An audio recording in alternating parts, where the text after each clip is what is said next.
Inside the PlayStation 4 sits a fundamentally changed how game consoles were built.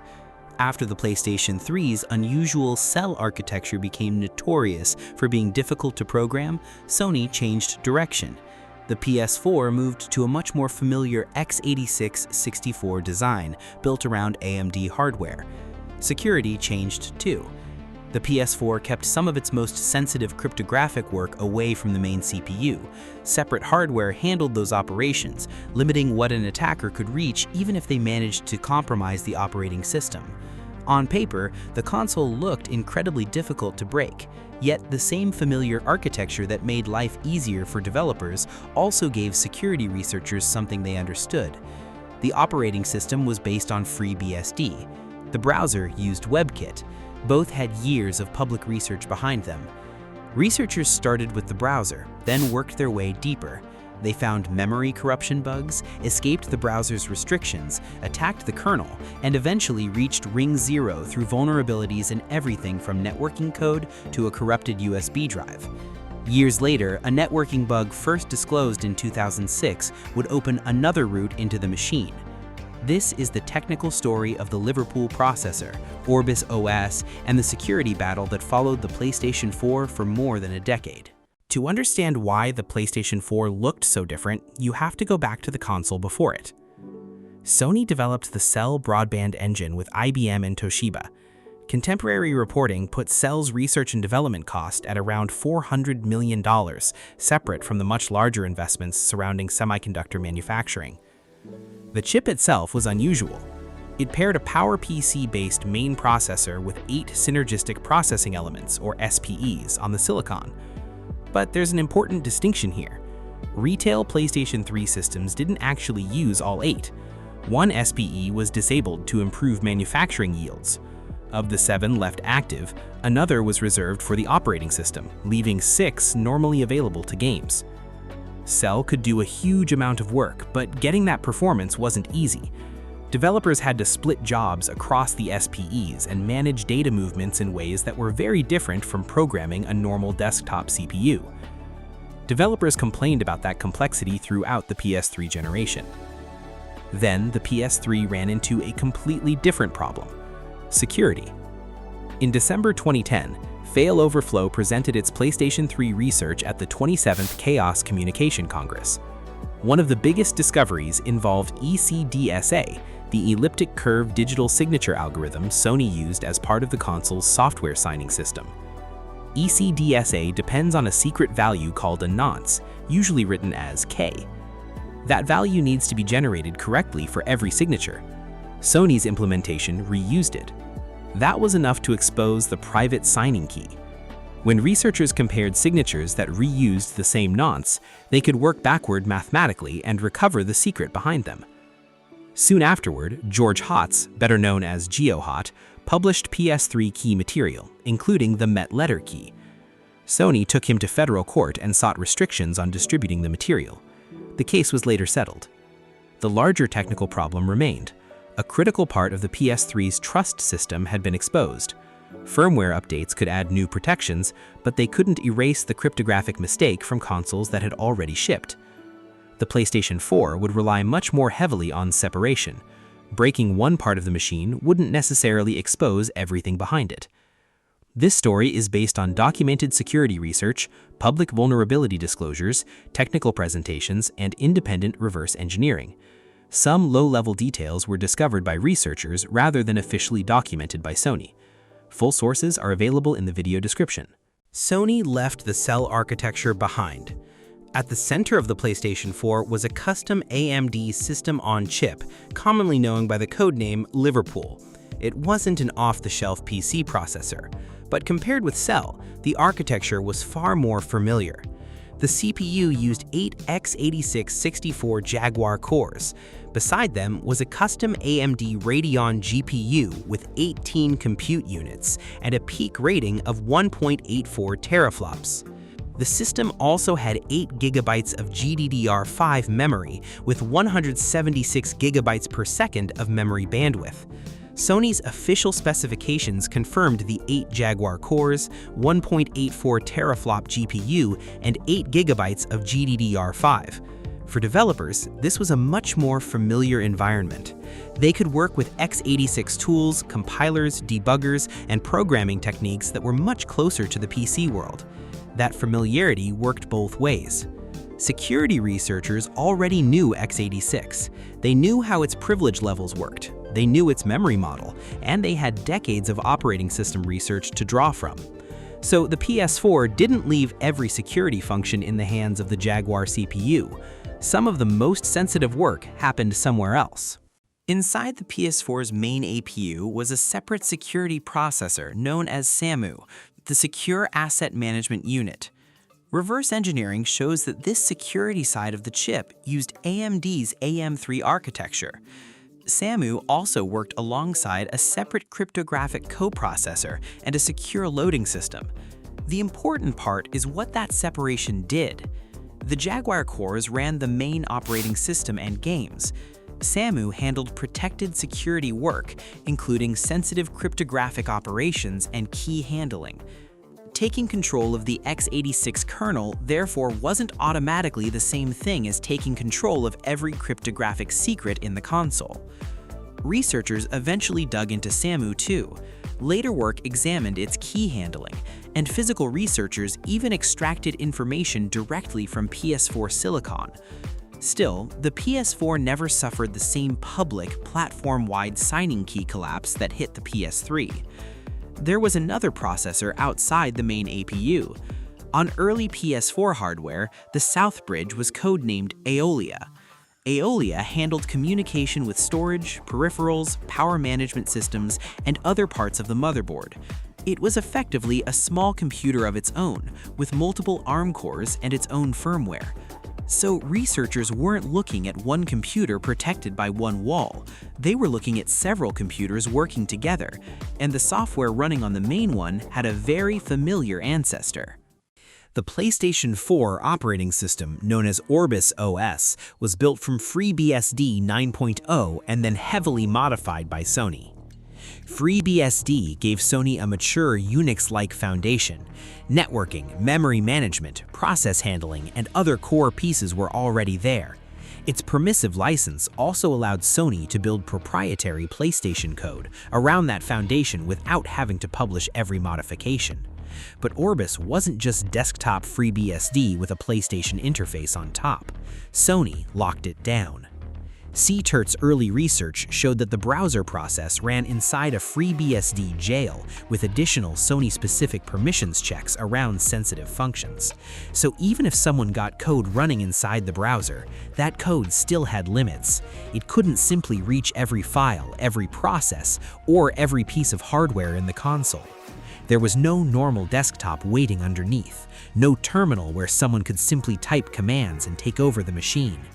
Researchers needed an entry point. They found one in software built to process untrusted data every day: the web browser. The PS4 browser used WebKit, the open-source browser engine best known for powering Safari. A browser engine has to take whatever a website sends it, HTML, CSS, JavaScript, images, and turn all of that into a working page without allowing the page to take control of the machine. That's a difficult security problem. Early PS4 firmware included WebKit vulnerabilities that researchers could use as an entry point. One important example was CVE 2014-1303. This bug is sometimes described as a use after free. It wasn't. CVE 2014-1303 was a heap-based buffer overflow. In simple terms, specially crafted content could make WebKit write past the end of a section of memory.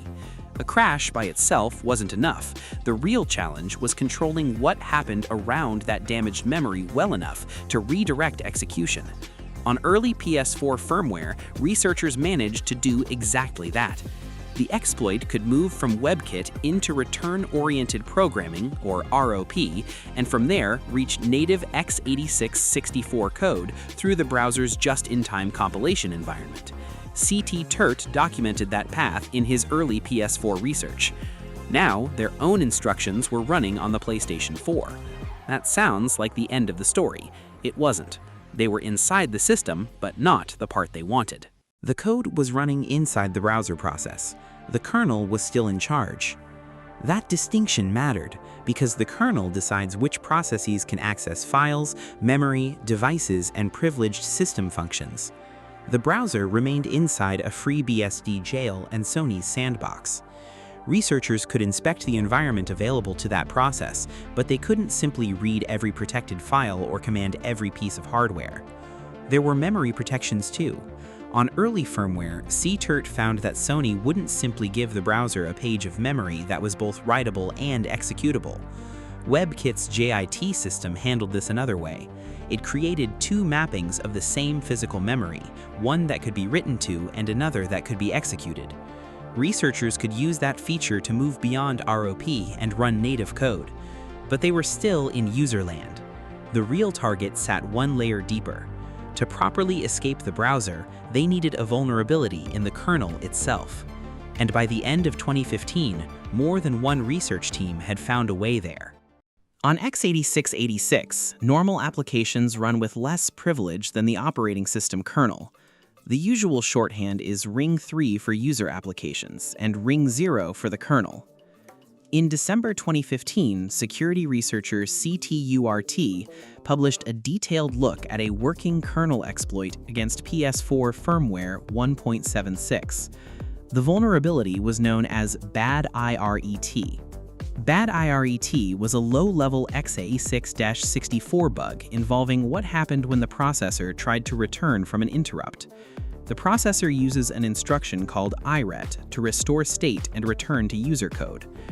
Under a specific error condition, the kernel could execute an extra swap-gs instruction. That made it use a user-controlled GS base, while it still expected trusted kernel state. CTURT turned that mistake into controlled writes inside kernel memory. From there, the exploit could raise the process's privileges, escape the FreeBSD jail, and remove additional Sony restrictions. There's an important timeline detail here. Failoverflow had independently developed its own PS4 exploits. The group later said it already had Linux booting, although in a rough state, before any PS4 exploits had been publicly announced. So Bad IRET shouldn't be described as the first kernel compromise anyone ever achieved on a PS4. What CTURT gave the public in December 2015 was a detailed explanation of his own working firmware 1.76 kernel exploit. Another vulnerability often gets mixed into this story, sysdynlib prepare DL close. That was a separate Sony-specific kernel bug. After dumping the kernel with Bad IRET, CTURT analyzed the function and found that Sony wasn't properly bounding a user-supplied count. That opened the door to integer overflows and, ultimately, a kernel heap overflow. Same researcher, same early PS4 era, different bug. With kernel execution now being discussed publicly, researchers could go much deeper into the machine. And failoverflow was already using its own access for something far more visible: Linux. At the 32nd Chaos Communication Congress in December 2015, Failoverflow gave a short lightning talk showing Linux running on a PlayStation 4.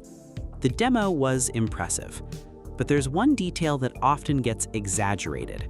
At 32C3, Failoverflow did not yet have working 3D acceleration. They had a 2D frame burp.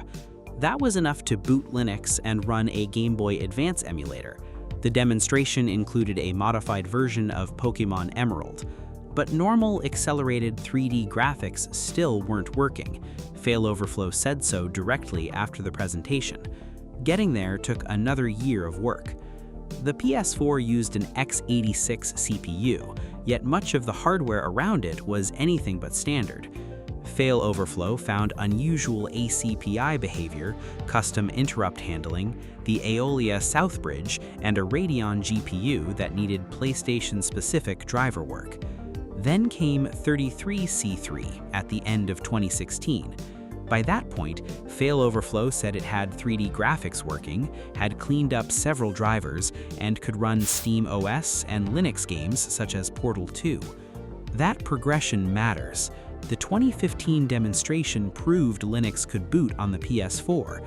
The following year showed how much work it took to make Linux actually use the machine properly. At the same time, Sony kept closing the software vulnerabilities researchers were using, so attention moved to newer firmware and different parts of the kernel. Firmware 4.05 brought a kernel exploit commonly known as named object. It targeted Sony's sys named object system calls. At the center of the bug was type confusion. The kernel could be tricked into treating one kind of object as another. Researchers could turn that mistake into a use after free and eventually reach kernel code execution. Firmware 4.55 used a different route.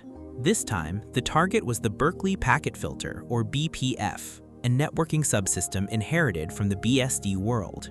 The 4.55 exploit used a race condition that could produce an out-of-bounds write on the kernel stack. On firmware 5.05, researchers attacked BPF again, but it wasn't the same bug. This second exploit used another race condition and targeted a double free, creating heap corruption that could again be turned into kernel execution. Then came IPv6. Andy Nguyen, better known as The Flow, reported a use after free involving IPv6 2292 PKT options. The vulnerability was reachable from the PS4's WebKit sandbox, and his report showed that it was present through firmware 7.02. Public implementations later targeted several firmware branches, including the well-known 6.72 and 7.02 releases. By this point, the pattern was clear. Sony could patch the browser, it could patch a custom system call, it could patch BPF. Researchers would move to another part of the kernel. Then, firmware 9.00 gave them a route that involved something the viewer could actually hold in their hand, a USB drive. In 2021, a vulnerability in the PS4's exFAT file system implementation became the basis for the firmware 9.00 jailbreak.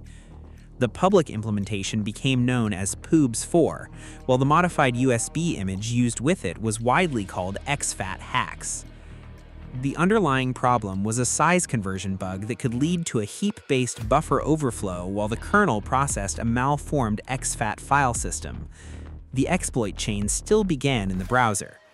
That first stage prepared the system for the kernel exploit. Then came the part everyone remembers. The user inserted a specially prepared USB drive. When the PS4 processed the malformed exFAT data, the file system bug could corrupt kernel memory and eventually give the exploit arbitrary kernel code execution. From the outside, the sequence looked almost simple. Open the browser, insert the drive. Underneath that were two separate exploit stages and years of reverse engineering. Researchers were also looking below Orbis itself. Fail Overflow attacked Aeolia, the South Bridge, and demonstrated persistent arbitrary code execution on the first production revision. Later work found another route into newer Southbridge hardware as well. The security side of the APU was being studied too. Researchers examined SAMU and the crypto coprocessor, while later physical research showed that PS4 boot ROM and eFuse data could be recovered from the silicon with invasive imaging techniques. That doesn't mean one software jailbreak suddenly exposed every PS4 secret. It means the security story was more complicated than saying one hardware component was impossible to reach. The kernel, the Southbridge, the cryptographic subsystem, and eventually the silicon itself all became separate research targets. Sony's relationship with security researchers changed during the PS4 era. During the PS3 years, the company had taken George Hotz to court. By June 2020, PlayStation had opened its bug bounty program to the public through HackerOne. Researchers now had an official way to report vulnerabilities privately, give Sony time to patch them, and get paid for the work. When Sony announced the public program, critical PS4 vulnerabilities had bounties starting at $50,000. That wording matters. Starting at, not up to. Andy Nguyen became one of the best-known researchers using the program. Serious PlayStation vulnerabilities were reported through HackerOne before the technical details became public. This didn't mean Sony stopped fighting piracy or unauthorized access. Those were separate issues. The bounty program simply gave legitimate security research a direct path to Sony. And that became more important as the PS4 got older. because firmware 9.00 wasn't the end. In 2022, CTERT published research called MAST1COR based on vulnerabilities he'd reported to Sony the year before. This time, the entry point wasn't WebKit. It was Sony's PlayStation 2 emulator. The emulator used just-in-time compilation, or JIT, to turn emulated instructions into native code while a game was running. That gave it capabilities ordinary applications didn't necessarily have.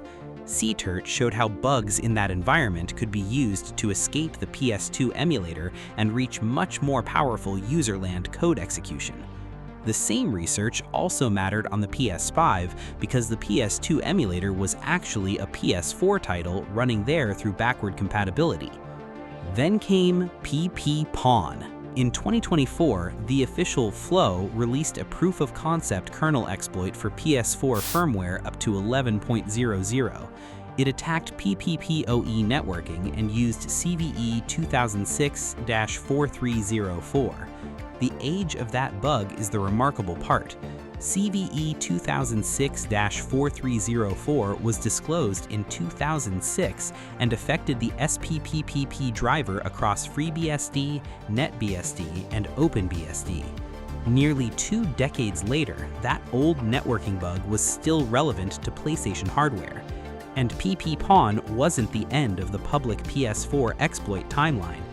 During 2025, newer kernel work pushed beyond firmware 11.00. The lapse kernel exploit was adapted to PS4 firmware through 12.02. A later sysnet control use after free, commonly nicknamed poopsploit, was implemented on PS4 firmware through 13.00. By 2026, projects such as view after free were also providing newer userland entry points. Public kernel exploit support, however, still stopped at firmware 13.00. That distinction matters. A userland exploit gets code running inside an application. A kernel exploit gets past the operating system's main privilege boundary. Those aren't the same thing. By this point, the PS4 had been attacked through WebKit, custom kernel calls, BPF, IPv6, exFAT, an emulator, PPPoE, and several later entry points. Yet there was still no public repeat of the PS3's single signing key disaster. Most public PS4 software jailbreaks lived in volatile memory. Fully power the console down and the modified kernel state disappeared. In most cases, the exploit had to be triggered again after reboot. The system wasn't healing itself. The changes were temporary. Sony carried the broader idea of layered security into the PlayStation 5. The newer console stayed with AMD x86-64 hardware while adding another major security boundary, a hypervisor.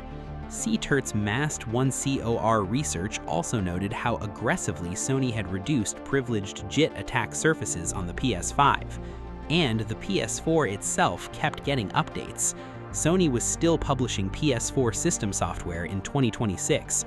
Version 13.52 arrived in June with additional security fixes. Sony's current support page continues to direct PS4 owners to the latest system software. As of August 2026, public exploit tracking shows kernel exploits through firmware 13.00, not the newer 13.52 release. That's the real legacy of the PlayStation 4. The console was broken into again and again. Researchers got through the browser, they reached the kernel, they moved into networking code, file systems, emulators, secondary processors, and eventually the physical silicon. Sony patched individual roots. Researchers found new ones. The PlayStation 4 wasn't untouchable. It was built so that one successful attack didn't automatically end the entire security model.